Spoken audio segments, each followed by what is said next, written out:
welcome to a new episode of the Yarnflakes Podcast. My name is Audrey and this is a nitty yarny podcast from the southwest of France. How does one not have the window glare in the glasses? By taking them off, I suppose. So this is going to be a blind episode. Hi everyone, and thank you for joining me this week. I hope you are all doing well. I have skipped a week of podcasting last week, and I didn't warn you. I'm very sorry. It just turned out that I basically spent the better part of the first week undoing and reknitting the same thing over and over again. So I didn't have much to show. Plus, I also didn't happen to have a quiet time in the house where I could have filmed, so I just decided to skip a week of the podcast and come back with you this week with a little bit more content. As you see, I am still in that room because none of you said that the camera slightly trembling from time to time was a big issue, so I hope that's okay because the light really is so much better in this room. Plus, it's really hot lately here in France. And the thing is, my room where I usually film, and so is this room actually, is facing sort of east. So the problem is, the sun starts blazing in these rooms from 6 a.m. and it's really hot. And it's coming like this. So this is where I am, and this is where I usually am. So the sun is right on the spot where I usually film right now. It's going to be like this all summer as long as it's sunny. So it's a little bit tricky for me to film in the other room because I will have absolutely awful shadow and stray of sunlight in my face, and it would be too hot, etc. Yeah, just to give you an idea, it is currently about 30 degrees and it's like 9 a.m. And yeah, we don't have air conditioning in France, in Europe, I think. I don't really mind because I'm not a huge fan of air conditioning. It's a bit unhealthy, it gets me sick, and it's a lot of energy being consumed, but sometimes I wish we'd lived in an older house with better isolation, because the heat just gets in and there's no way of avoiding it. So yeah, that's why I'm still in this room. If the phone moves, I'm very sorry. I hope that's okay. But yeah, that was a lengthy introduction, I'm very sorry. I have quite a few things to share with you this week. Lots of knitting, some cross stitch as well, and I have, again, a book review at the end of the episode. So yeah, let's get started.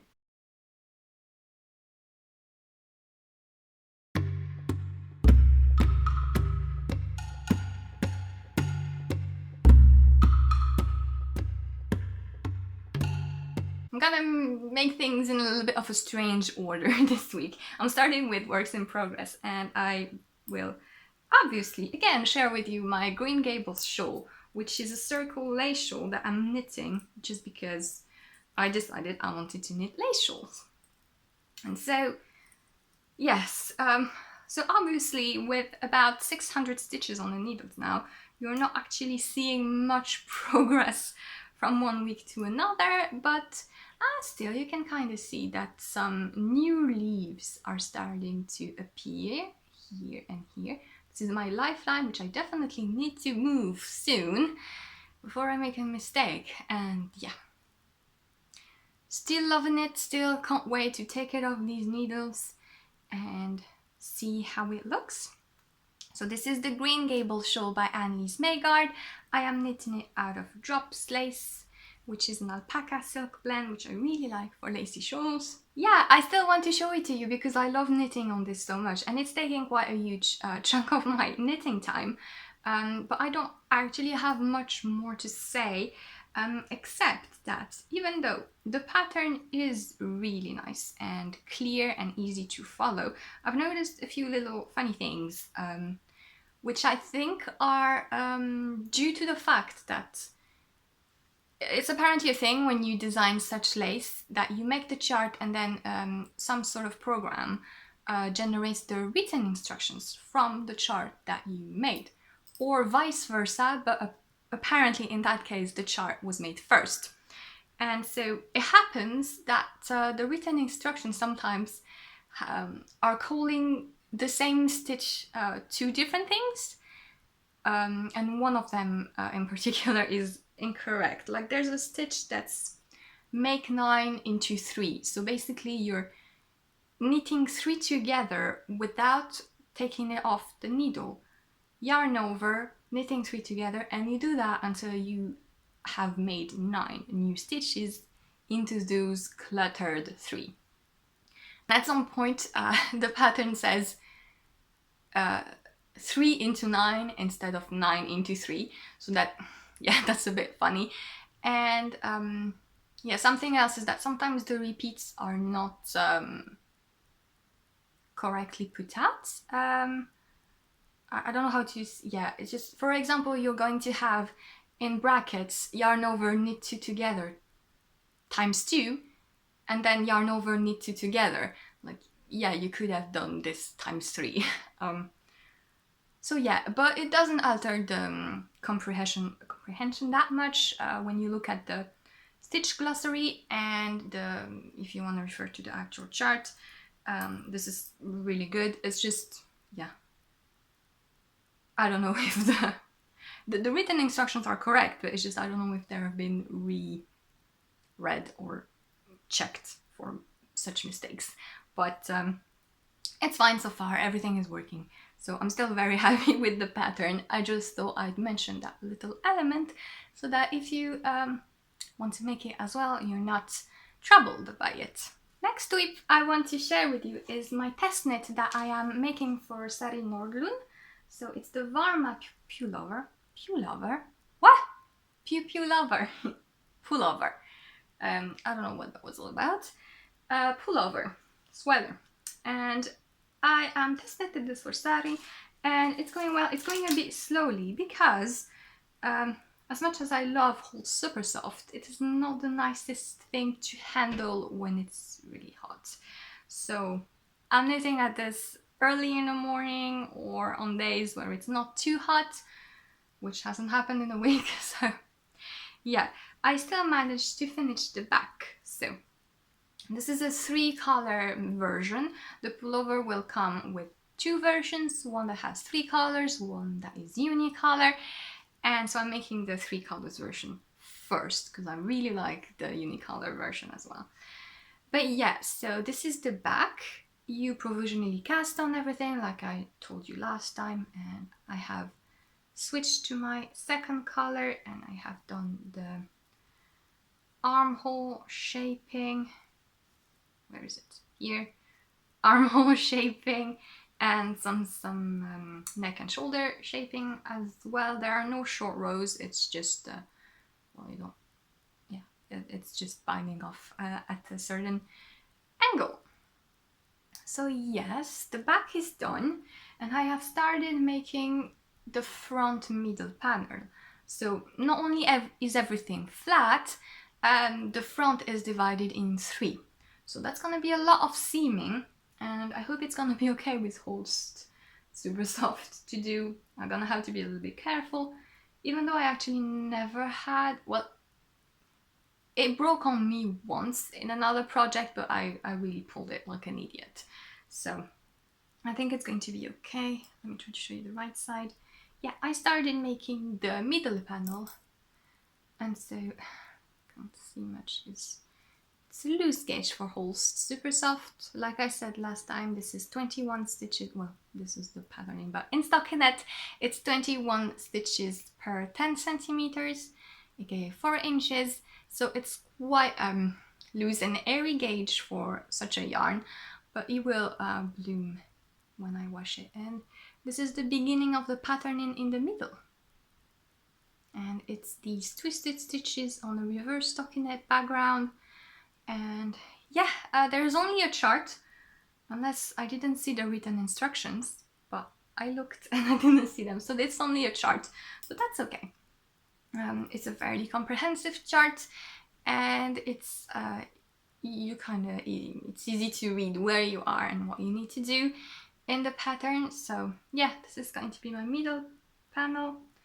Again, provisional cast on. I did the same thing then with the back, that is using Judy's Magic Cast On, the one you use for toe-up socks for this, and it worked just fine. A little bit tricky, but I mean, it's a provisional cast on, so that's what you get. And yeah, so all of these together. So like I said, this is Holst Supersoft, Supersoft, in Vintage Heather, Almond, and Tundra. And this looks, I don't know why I'm doing this, but you see. And yeah, it's going quite slowly, like I said, because it's not the best thing to, have done something, can you see? I don't know what that is, but it hurts. Yeah, it's not the easiest thing to work with at the moment, so it's going slower than I expected, but it's okay. The stitch pattern is quite engaging, so I don't think it's going to take me much longer to make it and start working on the rest of the front. One of the test knitters has already a full completed body and it looks stunning. So yeah, everything is working nicely and I can't wait to get mine into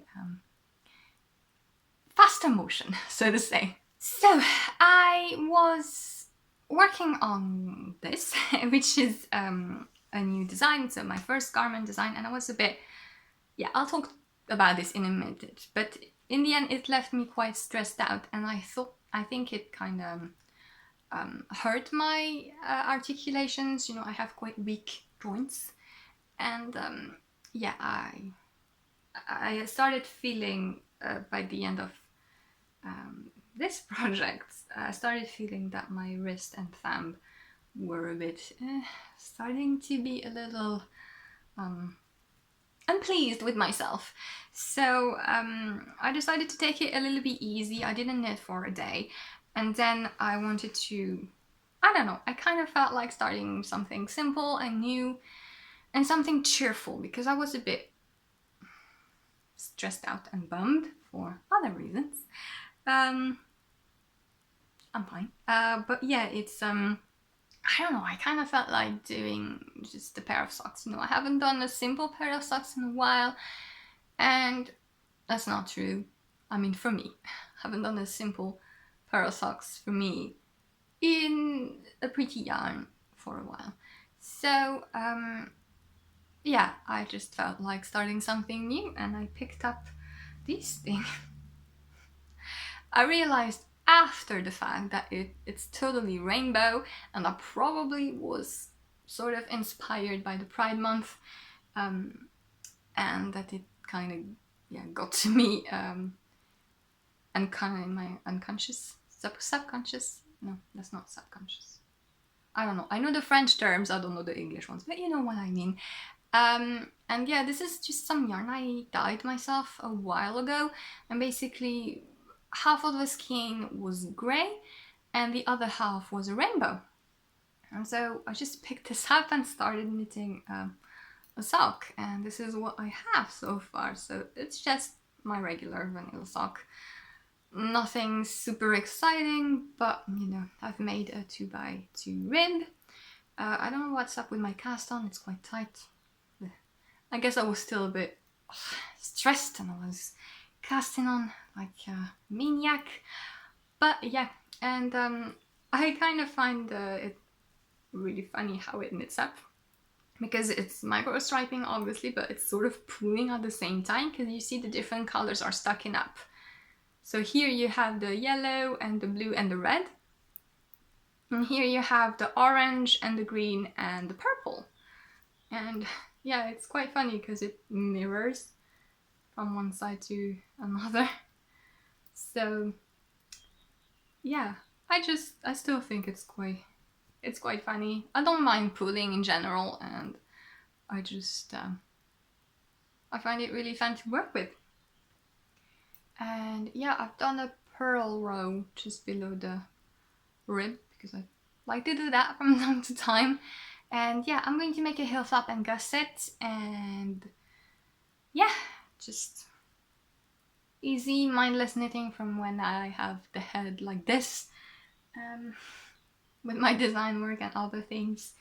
So yeah, the socks are really convenient in the summer. So it was a bit silly of me not having a sock on the go.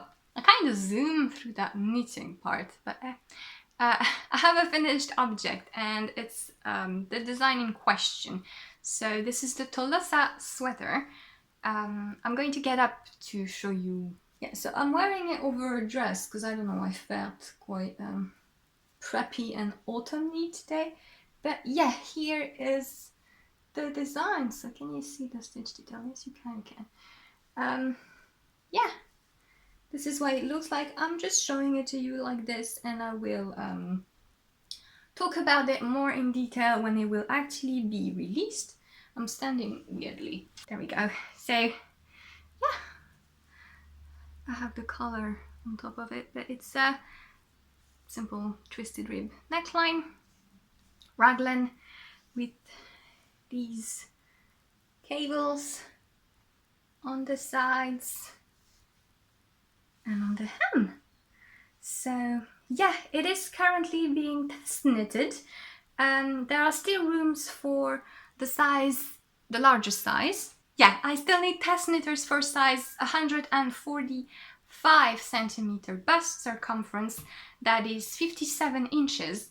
And if you want to wear it like me, which is with a tiny bit of a blouse effect at the top and a fitted waist, you kind of need 5 to 10 centimeter ease. Or I have some testers making it more of a relaxed fit, like a boxy, and they have about 20 centimeter ease. So yeah, finished bust 145 centimeter, 57 inches. If that's you, the thread for the test knit is in the description down below. So yeah, I would love you to join because I kind of want to publish that size. So like I said, I had a bit of a stress knit with this. It's my first garment design, so obviously it's a thing. And yeah, I had to, obviously, you design, so you frog and you do again and you frog. Not with every design though, but on this case I really wanted it to be like I wanted and to be as perfect as possible. So I happened to have re-knitted the hem detail with the twisted rib about 5 or 6 times, and I only did that for 2-3 days, just really stressfully doing it because I wanted it to get to test knit as soon as possible. And I also did some video tutorials, so I had to prepare those for the test knits. And so I don't know, I put myself in a rush, maybe that wasn't necessary. But the fact is, I knitted that twisted rib and those cables really stressed and tensioned on it, and that's what ended up, I believe, kind of tiring my hands. But they're fine now, they're just as usual. So I rested a little bit and now I'm better. But yeah, I'm super happy with how it turns out. A lot of you have given me compliments on it on Instagram, so thank you so much because I'm really proud of it. I really enjoyed doing it. I am quite a mathematical brain. I have quite a mathematical brain. I enjoy math, so even the grading was really fun. And it doesn't mean that I'm not stressed about it and that I'm like watching the test knit thread, seeing, do you have a problem? Are you having a problem? Are you actually knitting on my thing? Surely there's a problem somewhere. Please tell me. But yeah, my test knitters know that it's my first garment design, and there are a bunch of lovely people. So if you're watching, thank you so much for joining this testnet and helping me out. I hope you will love the project, and yeah. So yeah, Tolosa sweater, I expect it to be ready for publication hopefully towards the end of August, but we'll see how that goes. Tolosa, do say it whatever you want. It's the old Latin and Occitan, which is Occitan is the language, the regional language from where I live, southwest of France, and it's the old word for Toulouse and Toulon, and there's still a city in Spain called Tolosa. So yeah, it's a city name from around this place, and yeah, it's just a word that is really attached to the region where I live, and I decided to choose that name for this pattern because, yeah, I try not to be too color themed with the design names, but I thought that since it's a location, it's okay. You might not be too blocked by it. In this region here, we have, like, I believe I said it last episode, the red clay bricks in the architecture. So, and this color and the textural rib kind of reminded me of that. So that's why I decided to name this sweater Tolosa. So yes, more on that when it will actually be released.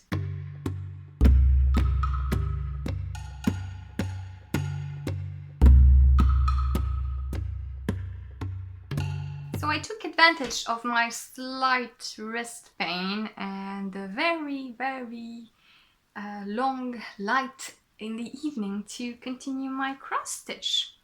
So I haven't done work on it in quite a while. It has a direction. I don't know how I know it, but it has a direction, so this is it. So this is part of a triptych cross stitch that I'm making. That is, I have 3 black work patterns from charts and stuff on Etsy that I'm following, and I want to make all 3 of them. And this is the first one. And basically black work is just intricate geometric designs with lots of outlining and sort of optical illusion effects, I guess. And yeah, I'm really, really, really enjoying it. I'm almost done with the actual cross stitching. That is, I need to finish the square in the middle and make the patterning in the center, and then it will only be outlining. And I can't wait to get to it because I think it's really going to make everything look... Well, it's just going to bind everything together, and it is really... the outlining will be the core of the design. So even though so far it looks pretty, I like how neat it is. Circle, concentric squares. Lots and lots of quarter stitches here, which I still don't like. They're neater than what I feared I would manage to make them, but they're still not... I don't know, you really have to punch through the Ida cloth, and yeah, I'm using Ida cloth, a 14 stitch count Ida cloth, so I know that's quite a stiff, beginner friendly thing, and maybe that's also why the quarter stitches are quite harsh, but yeah, it's okay. They turned out decently, I think. And yeah, I really want to advance on it and maybe finish this piece around this summer so that I can get started on the other ones. And yeah, it's all nice. The whole cross stitch is done using 2 strands of thread, and the outlining will be done using 1 strand.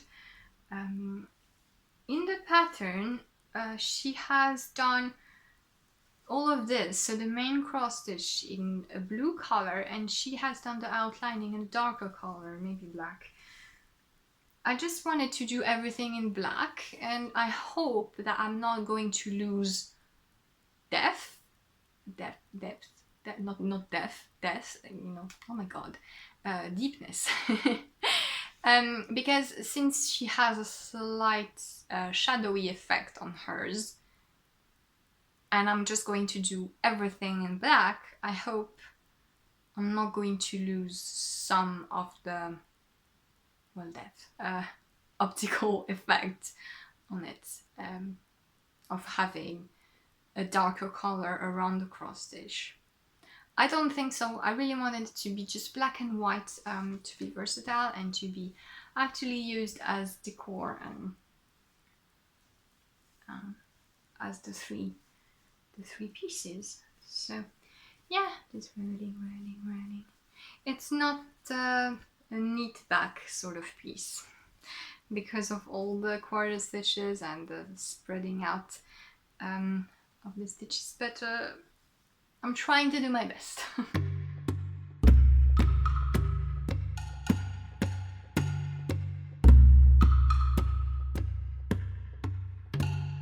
I'm sorry, I really wanted to wear my glasses. I have yet another booklet review for you this week. And ta-da! So, you know I love Mary William. Yes, I do. And she came out with Bloomsbury, which is a small, it's not really small. It has 8 garment designs in it, in this little booklet. And I really like it. When I saw the preview that she did on Instagram, I loved, like, I'm going to show you the design that made me pre-order the booklet. But I am really such a huge fan. But I'm really such a huge fan of Mary's work, and this is no exception because it's a really beautiful collection. It's a nice handy little booklet. For some of the designs, you see this is a sort of a strange format, and some of the designs have quite extensive charts, so they end up being quite small in the booklet, but you receive a PDF version on mail, so that's quite nice. For most of the designs though, the charts are okay. For most of the designs though, and the Colorworks one, the charts are perfectly fine in that format as well. What I really like about Mary's work is she's excellent in ferrule and she's excellent in textures. She also does crochet, so everything is great. I'm just going to show you my 3 favorite designs in it. The first one is Lydia, and this is so beautiful. I absolutely love it. I really want to make proper ferrule, and I think it's going to arrive very soon because I want to do the North Dale, I want to do a bunch of design from Shetland, the previous book from Marie Wallin, I want to do this. She is also going to release individually a pattern called Lapwing, I believe, it's only 2 colors.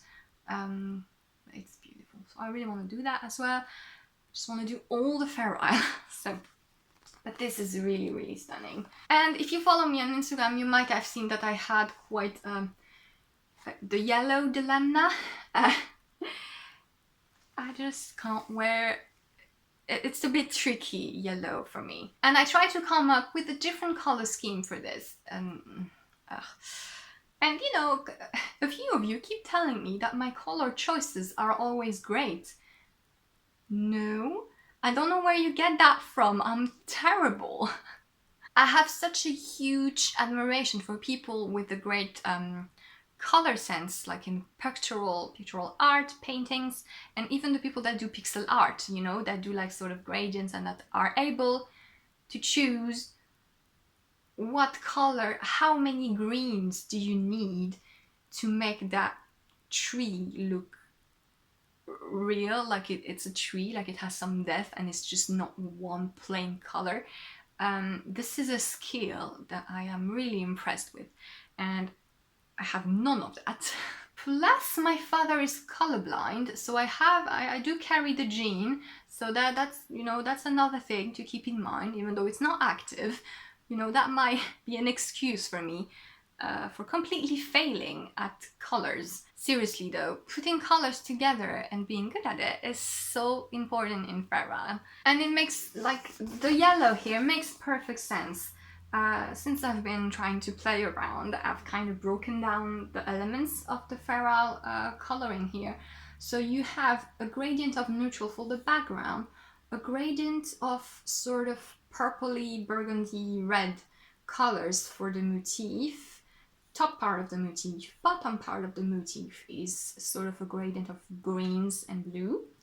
And so the yellow is a color that's not present elsewhere, that is close enough to the background in tone. The backgrounds are beigey colors, so the yellow is not out of place, but it's still a pop of color that is not elsewhere. But it's still a pop of color that is not elsewhere in the design. But yeah, like I said, yellow is a bit tricky for me, so I kept trying to come up with different things, putting bright blue, putting pink. None of it really satisfied me. And luckily, as I was messing around in my stash, I saw this. Yes, I live in a Holst warehouse. But yeah. This is gold crest. So it's kind of this bronzy gold thing. It's not quite accurate on camera. It's a bit more yellow than what it looks like here. But it's a good yellow. It's goldeny bronzy. So gold crest from Holst in the Supersoft range. And this is good. This is perfect. Yeah, and this sort of more golden bronzy yellow, it suits me better. So that's definitely going to be nice for that design. So I'm all set. And I didn't have to. So I'm all set, and I'm actually going to stay close to the original design, which I'm very happy about, because it's made to work. So yeah. The other design I really like is obviously the one that's on the front cover, and it's Dora, which is so beautiful. This has such a massive potential for people who want to start color work or playing with different colors in a feral way, because even though it's not one of those stripy, you see what I mean, the typical feral stripes thing, it's not just one color inside. You still have the elements of gradient and playing with different values of the same colors and whatever technical coloring word you need in it. So it's a really, really pretty design, and I really like it. And then, obviously, the one that sealed the deal for me is Vita. I love it. I'm sure you're not surprised. Yeah, it just made me buy the collection, because good feral is good. Good feral and good textures, cables and lace is great. I really, really like it. I think it's such a beautiful, intricate design. It looks so intense, and at the same time it remains quite wearable, especially if you do it in a neutral color like this. I can see this just on jeans or simple dresses, and I believe I would make it in with less ease than this, but yeah, I love it. Overall, there are only two designs that I don't see myself wearing. It's not that I don't think they're good, it's that they're not really my thing. Rosamund, for example, she's a shame because it's such a pretty name. I don't know, it's too bulky for me. I still really admire the shaping that's around the neckline with the cables. That's really impressive. And the other one I'm not such a fan of is Virginia, but actually that's more a color issue. It's too green. I like green, but it's too bright green and bright yellow and bright red. It's a bit too much for me. I'm more on a muted, not really, because you see Lydia is quite bright as well, but this is just a little bit too clown-like. I don't mean that in a bad way. You see what I mean. So yeah, these are the two I don't like so much, but 6 out of 8 is a really good score for me. And yeah, and the photography is stunning as usual. I really like Georgia, the model that Mary has in a lot of her publication. I just think that she's just the perfect incarnation for Marie's designs, and she has such a great presence. I really like the mood, the photography, and everything. They always shoot their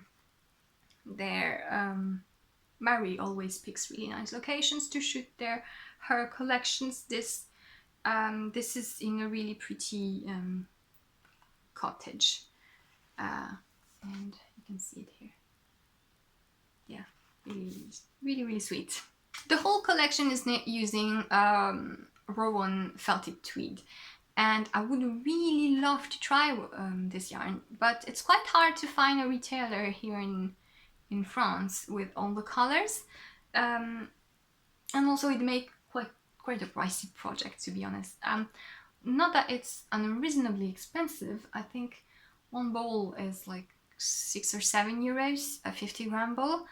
But the thing is, since you kind of need 15 colors, I don't think it's unreasonable for good quality yarn, but when you have Holst Supersoft, what can you do? And yeah, Rowan felted tweed is classified as a DK. However, it has the meterage of a sport and the gauge of a fingering. However, it has a meterage of a sport and the gauge of a light fingering, which is quite typical for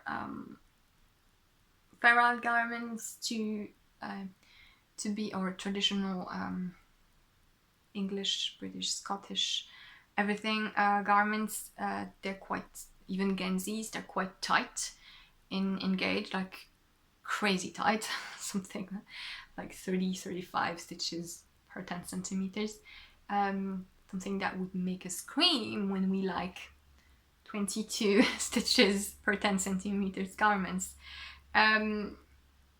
So yeah, she's using a yarn classified as a DK. I think I'll be totally fine using Holst Supersoft. I know the gauge that she specified looks stunning in this yarn. Sure, the fabric will be less dense, but it will also be lighter. And I don't really need a super tight, super dense, super stiff garment here, even in the winter. So I think I will try Rowan felted tweed, maybe for one of those designs. I definitely want to, so I just have to find the right one and to find the proper retailer with all the colors that I would need. So about the actual pattern writings of Marie Wollin, it's obviously a little bit more old-fashioned, that one. Not necessarily, because you have modern patterns written like, this is modern, this is published now. You see what I mean? It's just, it's not as babysitting as what one gets used to nowadays. You know, you're gonna see some of this at the same time and reverse shaping sort of things, and both are cool. You know, I do love my relaxed, easy knitting when I just want to brainlessly follow instructions and be very satisfied with a pretty knit. But knitting doesn't have to be easy. That's something I see a lot, that you have to make it easy. When you, it's especially aimed at designers, you have to make it simple. Don't design overly complicated stuff. I completely disagree with that, and I'm not talking about badly writing the pattern. The pattern has to be comprehensive, perfectly, like no misunderstanding possible. I'm really talking about what you're asking of the knitter. And when you read one of Marie Wollin's patterns, there's no misunderstanding possible. You clearly understand what you have to do. It's just that sometimes you have to do it yourself. I personally find great enjoyment when I take responsibility in my projects. And I see a lot of knitters who are afraid of trying something or making choices in a matter that is commonly perceived as something that's hard. And we kind of limit ourselves for no reason. I feel a bit uncomfortable when someone asks me if this or that is easy because they'd like to try it. Why wouldn't you want to try it if it wasn't easy? And it goes with the fact that most of the time, a part of knitters scare others about things that are not really complicated, like brioche. And that's how you end up learning brioche, with a very basic, simple project that that might bore you, actually.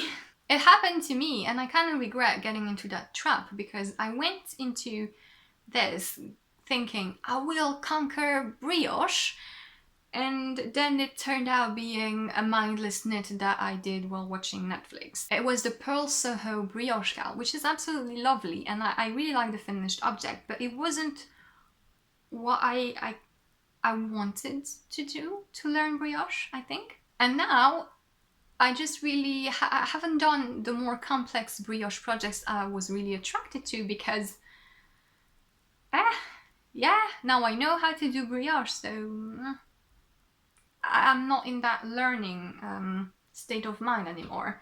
And I am so happy I went the other way with colorwork, cables and lace, because even if I'm not doing anything incredible, that's for sure, I went for projects that was what I wanted to achieve, rather than the tamed version that people advise when you're beginning in those techniques. Now I'm going to learn how to do double knitting, and I'm actually going to design my own thing, because I can't find a pattern I'm fully satisfied with. And I know I love it. And you know what? I've looked into this a lot, into the double knitting technique. It doesn't look hard at all. So yeah, I just think we shouldn't make ourselves do something we don't want to do, whether it's doing something, a certain technique that's supposedly complex, because you feel you're not a real knitter if you haven't done that, or whether you're going for the fake rule that you have to start with the simplest thing to learn something. Everyone just learns differently and wants different things, so I think you can just own it. Your knitting is your own, and you shouldn't let others scare you because they say that this or that is hard. You can take responsibility in your project and modify the pattern if you want to. You don't have to follow them by the letter if you're unhappy with a certain element of the design. You have to make choices, and you have to know that you have the freedom to do so. So yeah, I guess just own your knitting. Can that be a saying? I don't know. But yeah, just to say that don't be put off by pattern writing that is not what you're used to. And yeah, this is great. This is a lovely bunch of patterns, lovely written, that I think can really